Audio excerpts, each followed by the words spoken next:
থেকে মানবো কেন? না, যদি মানা হয় সেই ক্ষেত্রে স্যার কেন মানা হবে? মোহাম্মদ আলী জিন্নাহ বাংলাদেশের জাতির পিতা হবে, কারণ সে দ্বিজাতি তত্ত্বের ভিত্তিতে 2 রাষ্ট্র গঠন করে দিয়ে গেছে।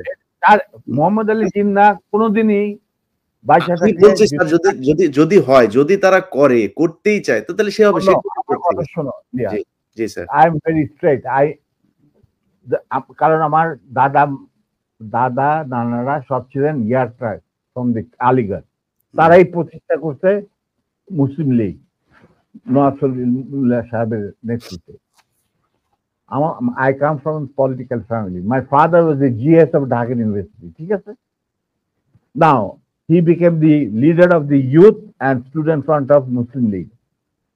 ওনারাই গিয়া বিলেত থেকে নিয়ে আসছিল জিন্নাহকে টু প্রোভাইড লিডারশিপ।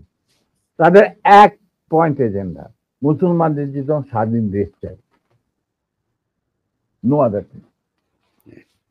এবং প্রথম গুলি খায় এই পাকিস্তান আন্দোলনের মুভমেন্টে কারমাইকেল কলেজের একটা ছাত্র, যেই প্রসেশনের নেতৃত্ব দিচ্ছিলেন আমার বাবা। বুঝলে? অতএব আমার মনে হয়, আমি জিন্নাহকে যতটুকু জানি, তিনি নিজেও কোনোদিন জাতির পিতা হিসেবে খেতাব নিতে রাজি হতেন। যে কোরআন ধরে আপনি বলবেন যে আমি এই কর্মসূচি ভিত্তিক কর্মকাণ্ড, সেটা পরিষদের কর্মকাণ্ড পরিচালনা করার জন্য শীর্ষ নেতা হিসেবে যোগ দিতে রাজি আছে। উনি উজু করে আসলেন, কোরআন শরীফ রাখা হলো, তার উপর হাত রাখলেন, আমিও ওর হাতের উপর হাত রাখলাম, তারপরে এই শপথ উনি দিলেন। তবে একটা শর্ত থাকতো ওনার তরফ, যে যতদিন পর্যন্ত রাষ্ট্রীয় ক্ষমতায় আমরা না যেতে পারবো, ততদিন পর্যন্ত সেনা পরিষদের সাথে আমার যে কোনো সম্পর্ক আছে সেটা প্রকাশিত করা যাবে না। আমরা আমরা সবাই পরামর্শের মাধ্যমে বললো শুধু তুমি আর নূর, এই দুজনের পারমিশন থাকবে আমার সাথে যে কোনো সময় যে কোনো অবস্থায় যোগাযোগ করা। আমি বললাম আমাদের খুব বেশি যোগাযোগ করার দরকার হবে না, তবে প্রয়োজন মতো নিত্য বেসিসে আমরা দুজনেই আপনার সাথে যোগাযোগ করি। তাও তার বাসায় অফিসে না। এই হলো কথা। আমি বললাম স্যার, সেই শপথ তো আপনি রাখলেন না। আপনি মনে করলেন যে আমাদের বিদেশিরা এসে এই ছিড়ায় ছোটায় আপনার আন্ডারেই, সরকারের আন্ডারে থাকবো আমরা বিভিন্ন দূতাবাসে। আপনি আপনার যাদেরকে আপনি বিশ্বাসযোগ্য মনে করেন তাদের নিয়ে আপনি রাষ্ট্র চালাচ্ছেন, চালান। আমরা তো কোনো রকম বিরোধিতা করি নাই, আপনার করবো। আজ আপনি আমার বাবার সামনে বলছেন যে তোমরা let us forget and forgive and start afresh। রাজনীতিতে বা রাজনীতি হলো দাবা খেলা। দাবা খেলায় একটা চাল দিয়ে চাল আবার পিছনে নেওয়া যায় না। চালের আগে আপনাকে চিন্তা করতে হয়, কিন্তু একবার চাল দেওয়ার পর আর সেটাকে ফেরত নেওয়া যায় না। আপনি how can we start afresh? এটা সম্ভব নয়। এইভাবে আমাদের মিটিং শেষ হয়ে যায়।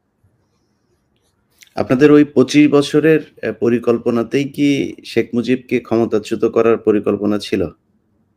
অবশ্যই। শেখ মুজিব কি? Sheikh Mujib was a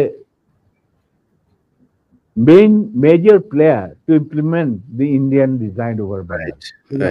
Right, জি। কিভাবে তুমি দেশে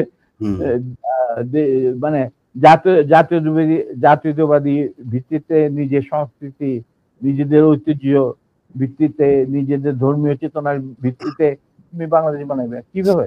হাউ ইট ইজ পসিবল? এটা তো, এই প্রশ্নটা তো আমার মনে হয় তোমার করাই উচিত ছিল না।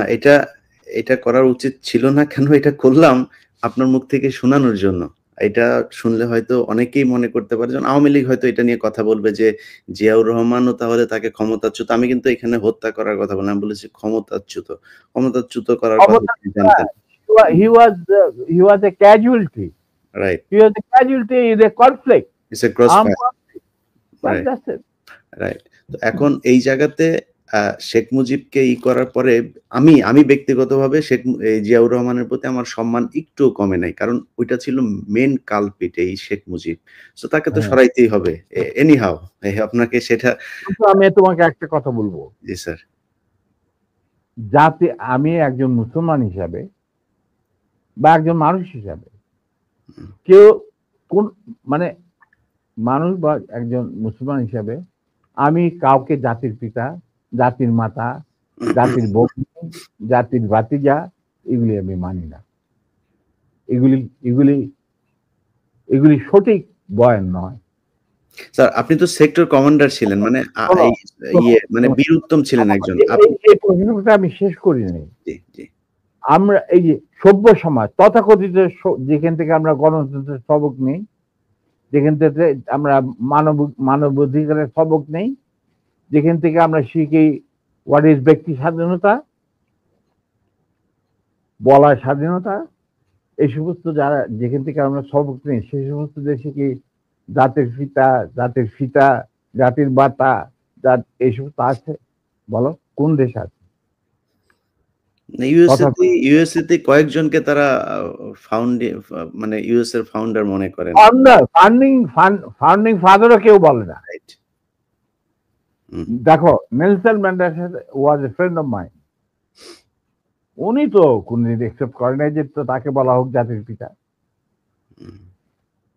কেনিয়াটা, জম্মু কেনিয়াটা, ওনাকে তো জাতির পিতা বলা হয় না। প্যাট্রিক লুমুম্বা অফ জাম্বিয়া, ওনাকে তো জাতির পিতা বলা হয় না। স্যার পিতা যদি বলা হয়, যেমন ভারতে এই কালচার আছে, কিন্তু ভারত যদি আপনি একজন সৎ ব্যক্তি, উনি সৎ ছিলেন ব্যক্তিগতভাবে। আর তবে আপনার সমস্যা হচ্ছে আপনি বাংলা জানেনও না, বাংলা বলতে পারেন না, লিখতে পারেন না। আপনি সারা জীবন পাকিস্তানে বড় হয়েছেন, ওখান থেকে রাজনীতি করেন। That's not a problem. আমরা রয়েছি আপনার গ্রাউন্ড ওয়ার্ক করার।